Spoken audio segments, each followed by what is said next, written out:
Pessoal, de volta aqui para falarmos de elétrica. O assunto que nós vamos conversar hoje é sobre temperatura, tá bom? E o componente que eu irei ter como base da nossa conversa é um inversor de frequência CFW08, aquele pequenininho de um CV, tá? Vamos bater um papo, falar da incidência da temperatura e o que ela pode provocar em equipamentos eletrônicos. Vamos lá, tamo junto? Seguindo. Pessoal, tô falando com vocês e o equipamento que nós vamos conversar é esse rapaz aqui. É um inversorzinho de frequência, ele é um CFW08, ele é de 4 amperes e a sua tensão 380 volts. Mas esse não é o que nós queremos explorar, não. Queremos explorar a temperatura. Aqui, ó. Você está vendo aqui dentro do corpo do inversor este componente ali, você está vendo? Ele está fixado na placa aqui, ó, tá? Essa placa de eletrônica do inversor, que é uma placa que está ligada à potência do inversor. Tá vendo aqui, ó? Onde está o IGBT dele? Tá vendo? Olha lá, ó. Ele parece tipo um NTC, né?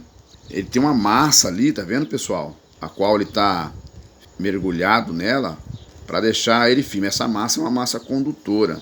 Ou seja, a temperatura que se desenvolve aqui nesse dissipador, ela é absorvida por ele através daquela massa ali, porque ele não está tocando no corpo do dissipador. Toda essa peça aqui, ó, é um dissipador, tá vendo? Olha só, você pode observar que o dissipador desse inversor de frequência é praticamente o mesmo tamanho de todos os componentes deles aqui instalados. Então ele acaba alterando aqui o corpo do inversor de frequência, porque ele precisa absorver a temperatura gerada pelo o IGBT que está parafusado no corpo do dissipador. Você está vendo dois furos ali, ó. Ó, você está vendo aqui, ó. Um furo aqui, orifício. Outro orifício ali, tal. Esses orifícios são aonde o IGBT do inversor de frequência é parafusado. E no corpo do IGBT tem uma parte laminada, né? Para fazer o contato metálico entre o IGBT e o dissipador. E ao acionar o motor, funcionar o motor, acelerar, desacelerar, mantendo uma frequência, esse IGBT aquece. E essa temperatura é absorvida pelo dissipador. E nós vamos a uma parte importante agora. Falei daquela peça ali que é o tipo NTC, é um sensor de temperatura. Já tem uma programação no próprio inversor para poder fazer a interpretação dessa temperatura e fazer com que o inversor entre em falha caso essa temperatura exceda. O inversor desse porte aqui, tá? Geralmente ele vai a 80 graus de temperatura. Daí para lá, 70, 80 graus. Mas 80 graus, eu já vi falar até 90 graus. Eu estou sendo modesto. Então o que acontece? Ao chegar nessa temperatura para a qual esse NTC ou sensor de temperatura ele foi fabricado para suportar até determinada temperatura, vamos colocar como 80 graus aqui, exemplo, e nessa temperatura ele já dispara o alarme. A programação do inversor, né, na mente do fabricante, o inversor de frequência deve entrar em falha. Aí vai aparecer a falha no display dele, certo? Ao aparecer a falha no display dele, você deve deixar esfriar e procurar agora observar quais os motivos dessa falha. Você pode observar que esse rapaz aqui tem um cooler aqui, ó. Esse cooler é para forçar essa temperatura que está aqui nesse dissipador a sair para fora, certo? Eu já falei desse assunto em outras ocasiões, mas como nós estamos no verão, a gente lembra outra vez sobre isso aqui. Outro sim que tem acontecido muito, pessoal, é que alguns colegas têm mandado WhatsApp, mandado mensagem, falando que instalou o inversor de frequência num quadro de comando e ele está desarmando por temperatura. E eu faço a seguinte pergunta para ele: o painel é todo vedado? Esse painel tem alguma passagem de ar? Alguma coisa semelhante assim? Não, ele está todo vedado, só tem lá os prensa-cabo e eu fecho ele para não ter contato nada externo. Então, pois é, por isso que o inversor está entrando em falha, porque ele tem um ventilador interno que força essa temperatura a sair do dissipador dele, mas essa temperatura ela acaba ficando no interior do painel. E com isso, se ela não tem para onde sair, ela vai aumentar ainda mais a temperatura do inversor de frequência. Então é um serviço feito em vão por esse ventilador aqui, por esse cooler. Então é necessário que instale na lateral do painel, ou na frontal, na porta frontal, ou na parte superior do painel, um ventilador para poder, tipo esse aqui, mas maior, desses ventiladores tipo cooler, né? Para forçar a saída de ar do painel. Porque o inversor ele vai entrar em falha, né?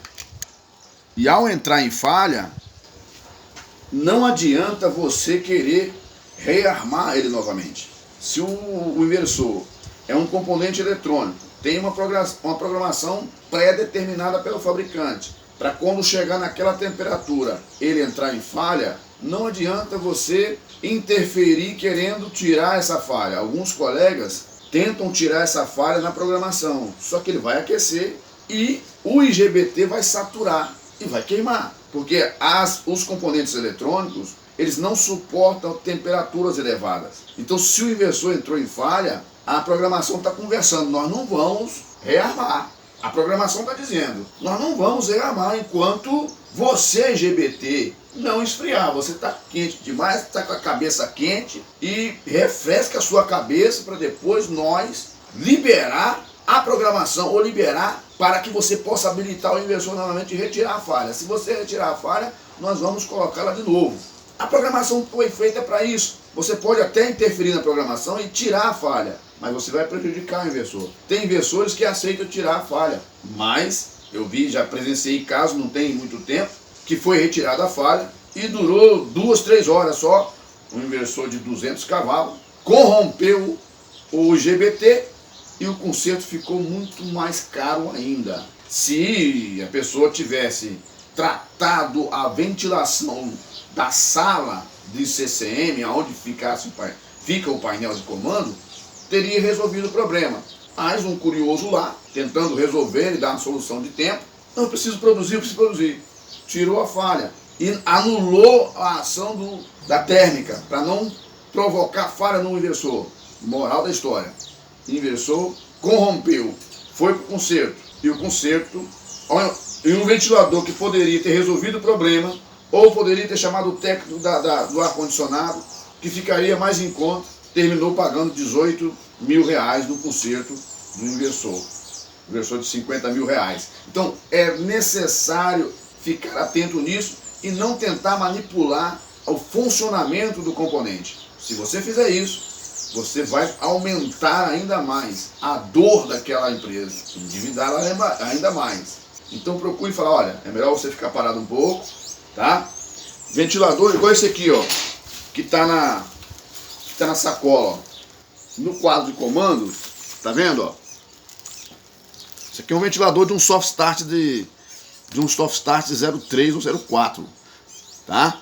Então, ele foi recuperado. Ele tem um rolamento, o rolamento estava ruim, porque o rolamento está pronto para entregar. Então, é um ventilador desse tipo aqui que coloca no painel de comando para forçar a saída do ar. Então, se você for montar um inversor de frequência num quadro de comando e não observar isso, ele vai entrar em falha, tá? Com esse vídeo eu respondo a pergunta do colega que me mandou, e também aproveito aqui um gancho para poder passar essa informação para os demais. Muitos colegas, né, feras que estão no meu canal, sabem disso, mas os novatos não sabem, o iniciante não sabe. Então é necessário a gente passar essa informação para que todos sigam bem. Se inscreva no nosso canal, curta, comente, compartilhe. Daqui a pouco a gente volta.